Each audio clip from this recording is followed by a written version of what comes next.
આશ્ચર્યજનક દેખાવ સાથે કોઠી કચેરી ખાતે શહેર જિલ્લા કોંગ્રેસ સમિતિ દ્વારા નોટબંધીના અણઘડ સરમુખત્યાર ભર્યા નિર્ણયના વિરોધમાં કલેક્ટરશ્રીને આવેદનપત્ર સુપરત કરવાના કાર્યક્રમનું આયોજન કરવામાં આવ્યું હતું। વડાપ્રધાન નરેન્દ્ર મોદી દ્વારા દેશ પર નોટબંધીનો નિર્ણય લાદવામાં આવ્યો, જેના લીધે દેશની જનતાને હાડમારી ભોગવવાનો વારો આવ્યો। નોટબંધીને કારણે સર્વિસ સેક્ટરમાં પીએમઆઈમાં ઘટાડો, ઉત્પાદન વિકાસ દરમાં ઘટાડો, બેરોજગારીમાં વધારા સાથે વિકાસ દરમાં પણ મોટી અસર દેખાઈ રહી છે। ત્યારે આજ રોજ આશ્ચર્યજનક દેખાવ સાથે કોઠી કચેરી ખાતે શહેર જિલ્લા કોંગ્રેસ સમિતિ દ્વારા નોટબંધીના અણઘડ સરમુખત્યાર ભર્યા નિર્ણયના વિરોધમાં કલેક્ટરશ્રીને આવેદનપત્ર આપવાનો કાર્યક્રમ રાખવામાં આવ્યો હતો।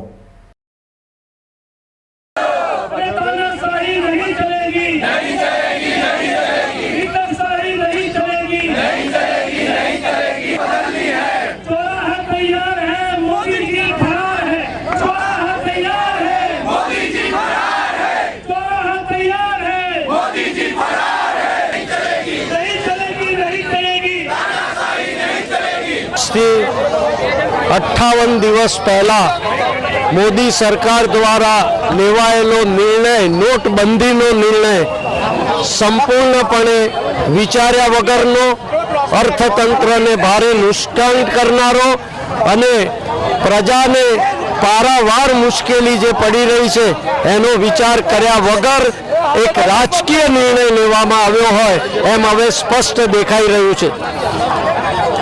ચૂંટણી વખતે ભારતીય જનતા પક્ષ અને દેશના વડાપ્રધાન દ્વારા દેશની પ્રજાને અપાયેલા અનેક વચનો હતા, એ વચનો પૂરા ન થયા અને દેશની પ્રજાએ જ્યારે સવાલ પૂછવાનું શરૂ કર્યું ત્યારે એ સવાલોના જવાબ ન આપવા પડે એટલા માટે સમગ્ર દેશની જનતાનું ધ્યાન એક બીજી તરફ કેન્દ્રિત કરવાનો આ એમનો રાજકીય પ્રયાસ છે એમ હવે સ્પષ્ટ રીતે દેખાય છે।